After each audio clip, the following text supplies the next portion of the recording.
See, I've done all these tasks, but that's not helping me get new customers and actually make more and more revenue. Do you suggest that the smallpreneur, the whatever we call them, the small business owner, the entrepreneurs out there, that they invest in having salespeople?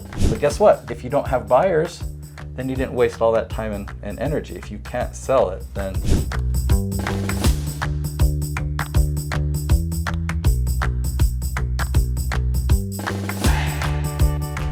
You talk about focusing on the activities that make money.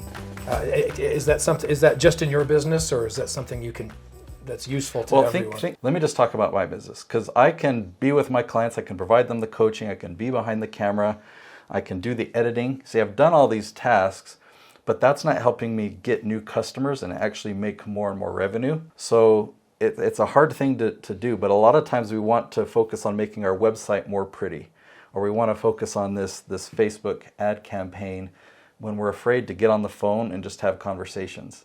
I fall into that trap. I have to continually remind myself of that. If you were to list out all of the different tasks that you do and which ones are actually primarily responsible for revenue, those are the activities that you've got to focus on. And chances are, if you're struggling to increase your revenue, you're distracting yourself by some of these activities that could easily be done by somebody else. So to that point, do you suggest that the smallpreneur, the whatever we call them, the small business owner, the entrepreneurs out there, that they invest in having salespeople to drum up more business? Or is that something that you should, maybe as the boss, as the visionary of a smaller business, that you just wear that hat yourself? In the beginning, I think you need to wear that hat yourself. It's really hard to outsource something that you haven't figured out and perfected in your own business. Yeah. That makes sense? Yeah, totally. So if you're hiring salespeople because you're scared of sales, how are you going to train them on how to do it? Yeah. And too many brand new, too many beginner business owners will think about all the external things. We mentioned the website. They'll think they need business cards, they need a better wardrobe, or they need to start networking at these events, but they're not actually calling people and having those sales conversations. I mean, people will even go to the extent of getting a business loan, or having investors come in or whatever but they haven't even made a sale yet.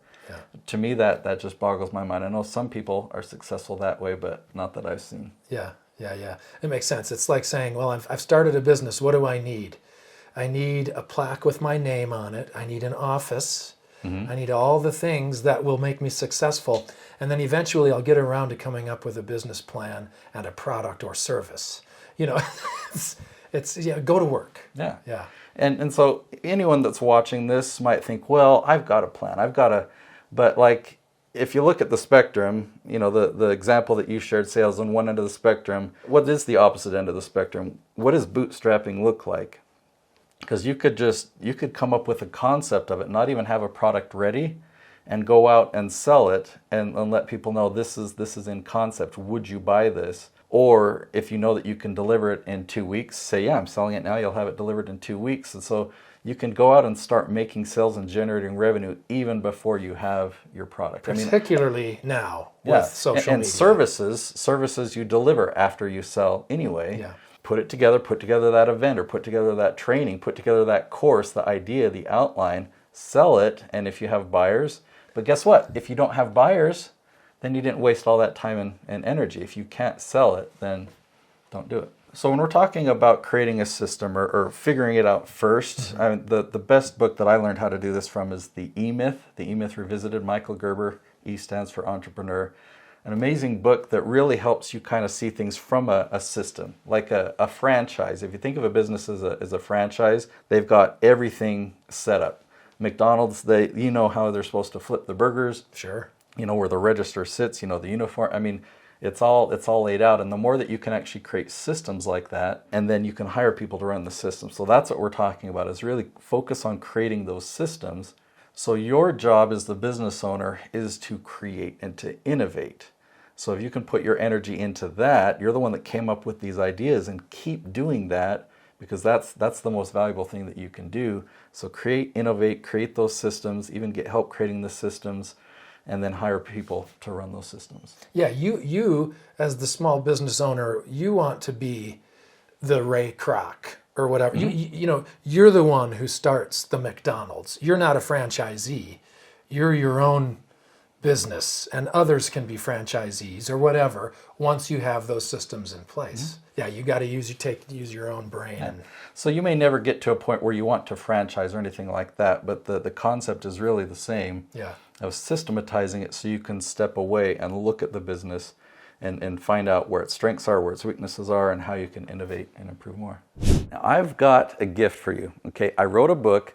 I published this earlier this year, but it took me 2 years to write. This is a book on how to leverage YouTube to generate leads in your business. And so if that's something that you want to do, I want to give you my book for free. Now, you do need to pay the shipping cost, but as long as you cover that, this is my gift to you. Just go to natesyoutubebook.com. I know if you read this book, you'll really be able to do what I've done on over 50 different YouTube channels and really leverage YouTube to generate leads. I've helped channels produce 7 and 8 figures just from following this strategy. Enjoy.